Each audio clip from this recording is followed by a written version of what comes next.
Yes, guys, welcome back, and it's time for another retro review in your House 5, the last show of 1995. It's been quite a journey. I've stopped and started these reviews, these retro reviews, mainly because at the turn of the year we lost the WWE Network, and I lost a lot of content that I should have been watching, that I could have watched, and now we can't watch it anymore. A lot of WCW, a lot of ECW, gone, lost, never to be seen again in the UK. What are we going to do now? Just carry on with the WWE ones and pick and hope and pray that someday we get some WCW, some ECW, all those shows, the 95 shows, the 96 shows. I know there's a couple popping up on YouTube on the WWE Vault and WCW channel, which is nice to see.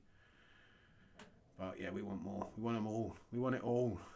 Netflix, it's just not good enough. It really isn't. To go back and do these, it is quite tricky. Anyway, In Your House 5, for me, easily the best In Your House of 95, of the first 5. The most entertaining, had the best match of the year on it. Let's get down to it.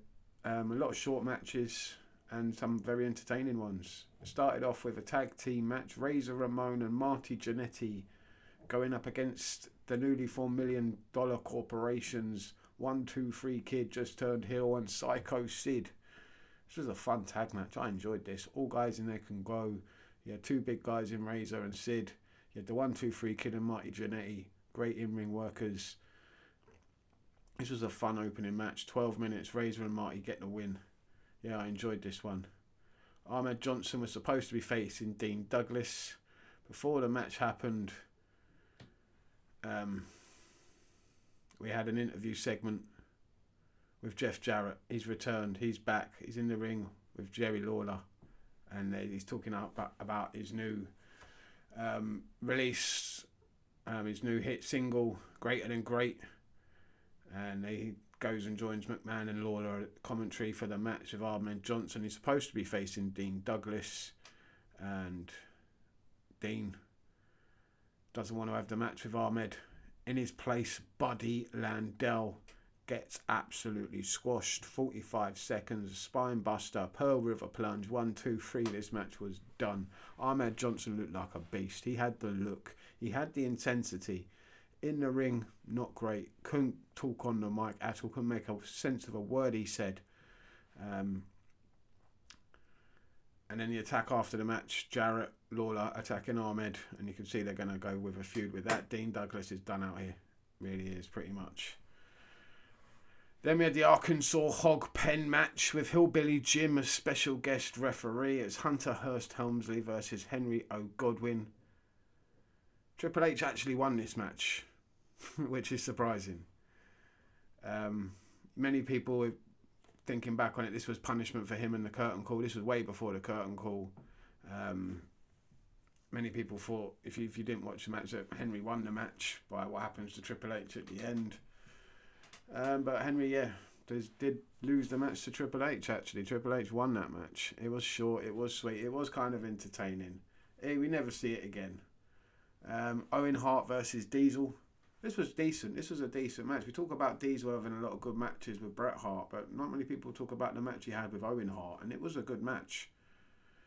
Diesel should have won the match, hits him with the jackknife after a lot of leg work by Owen, and Diesel hits the jackknife, puts his foot on Owen to get the pin.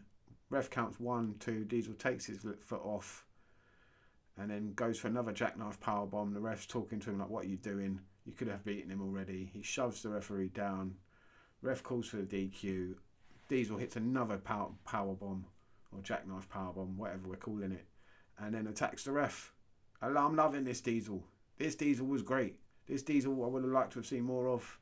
But we know he doesn't have a much longer run in the company. Undertaker versus King Mabel in a casket match. This was probably Mabel's best match. It really was. I was entertained by this. I thought Mo was really good in this. I thought the ending was really good where they both get put in the casket finally and we're done. We've seen the end of King Mabel and Sir Mo. Undertaker gets the remnants of the urn back finally, and he has won the match and won the feud with King Mabel. Now he can move on to bigger and better things, and he wants a title shot, and he signals that.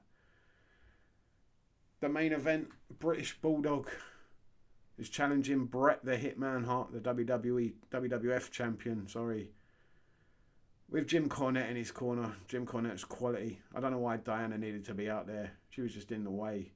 But the match itself, easily the best match of the year. The best match of 95.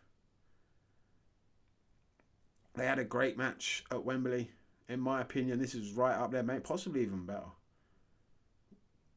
Again, we're seeing more from Bret Hart that we rarely saw from in WWF. We saw him get busted open, pissing blood everywhere. You didn't see that in 95.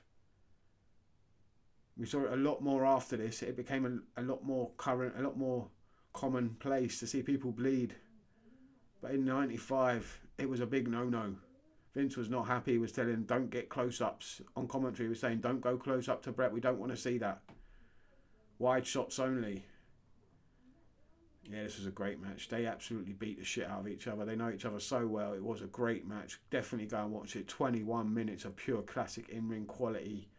Bret Hart sneaks out the win with a roll-up and retains the title just about. He took an absolute hiding from the Bulldog, and the Bulldog did as well. Bret gave it to the Bulldog as well. They both beat the shit out of each other. Easily the best match of 95. Let me know what you think down below. Thanks for watching. I enjoyed this In Your House. Like I said, best In Your House of 95. And for me, the In Your Houses started off quite poor and they've slowly gotten better and better towards the end of 95. And I do believe, if I am remembering rightly, they get a lot better from now on. Into 96, they get a lot better. Let me know what you think down below. Thanks for watching, and I'm looking forward to doing the 96s now. We're into 1996 on this retro review run. Thanks for watching, and I will see you next time.